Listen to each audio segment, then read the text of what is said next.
Hi ಸ್ನೇಹಿತರೆ, ಎಲ್ಲರಿಗೂ information YouTube ಚಾನಲ್ಗೆ ಮೇಲೆ ಆತ್ಮೀಯವಾದ ಸ್ವಾಗತ.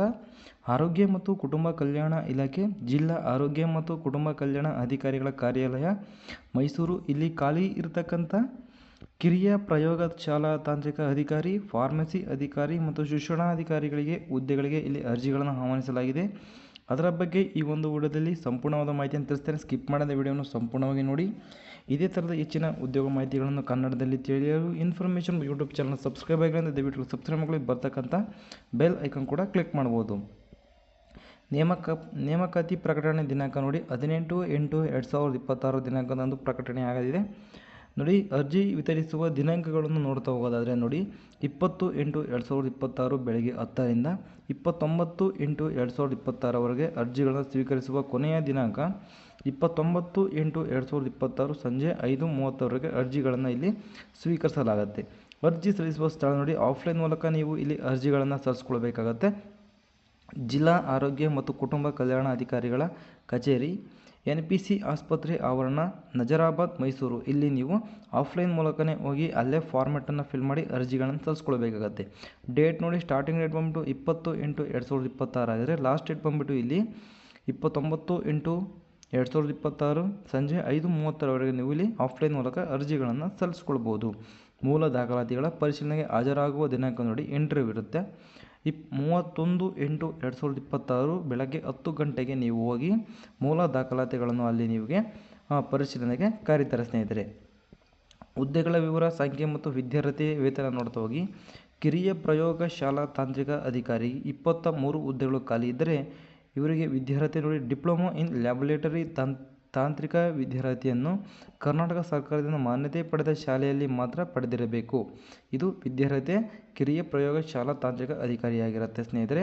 ಇನ್ನು ಫಾರ್ಮಸಿ ಅಧಿಕಾರಿಗೆ 30 ಹುದ್ದೆಗಳು ಖಾಲಿ ಇದ್ದರೆ ವಿದ್ಯಾರ್ಥಿ ನೋಡಿ ಡಿ ಫಾರ್ಮಾ ವಿದ್ಯಾರ್ಥಿಯನ್ನು ಕರ್ನಾಟಕ ಸರ್ಕಾರದಿಂದ ಮಾನ್ಯತೆ ಪಡೆದ ಶಾಲೆಗಳಲ್ಲಿ ಮಾತ್ರ ಪಡೆದಿರಬೇಕಾಗುತ್ತದೆ. ಹಾಗೂ ಡಿ ಫಾರ್ಮಾ ಅಭ್ಯರ್ಥಿಗಳು ಕರ್ನಾಟಕ ಫಾರ್ಮಸಿ ಕೌನ್ಸಿಲ್ನಲ್ಲಿ ಕಡ್ಡಾಯವಾಗಿ ನೋಂದಣಿಯಾಗಿರಬೇಕು ಮತ್ತು ನವೀಕರಣಗೊಂಡಿರಬೇಕಾಗತ್ತೆ. ಸರಿನಾ?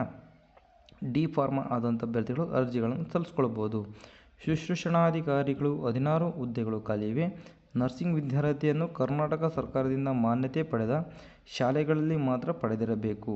ಕರ್ನಾಟಕ ನರ್ಸಿಂಗ್ ಕೌನ್ಸಿಲ್ನಲ್ಲಿ ನೋಂದಣಿಯಾಗಿರುವ ಮತ್ತು ನವೀಕರಣಗೊಂಡಿರಬೇಕಾಗುತ್ತದೆ. ಮಾಸಿಕ ವೇತನ ನೋಡ್ತಾ ಹೋದಾದರೆ ಕಾರ್ಮಿಕ ಇಲಾಖೆಯಿಂದ ನಿಗದಿಪಡಿಸಿರುವ ಕನಿಷ್ಠ ವೇತನ ಅವರಿಗೆ ದೊರಕುತ್ತಾ ಹೋಗುತ್ತದೆ ಸ್ನೇಹಿತರೆ. ಸರಿನಾ?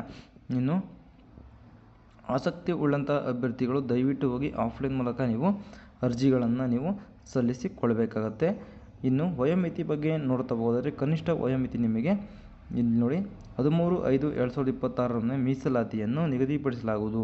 ರೋಸ್ಟರ್ ಮತ್ತು ಮೆರಿಟ್ ನಿಯಮಾವಳಿಗಳ ಮತ್ತು ಅಭ್ಯರ್ಥಿಗಳು ವಯೋಮಿತಿ SC/STಗೆ 45, SC/STಗೆ 45 ವರ್ಷಗಳು, OBCಗೆ 43 ವರ್ಷಗಳು, ಸಾಮಾನ್ಯ ಅಭ್ಯರ್ಥಿಗೆ 40 ವರ್ಷಗಳು ಮೀರಿರಬಾರದಾಗಿರುತ್ತೆ.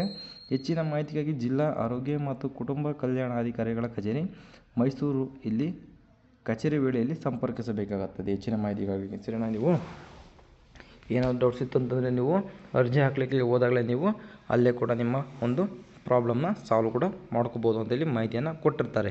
ಸರಿನಾ? ಇದು ವಯೋಮಿತಿ ಬಗ್ಗೆ ಆಗಿತ್ತು. ಕನಿಷ್ಠ ವಯೋಮಿತಿ ನಿಮಗೆ 18 ಅಥವಾ 21 ಒಳಗೆ ನಿಮಗೆ ಇದ್ದೇ ಇರುತ್ತೆ ಸ್ನೇಹಿತರೆ. ಸರಿನಾ? ಇಷ್ಟು ಈ ಒಂದು ಹುದ್ದೆಯ ಸಂಪೂರ್ಣವಾದ ಮಾಹಿತಿ ಆಗಿರುತ್ತೆ.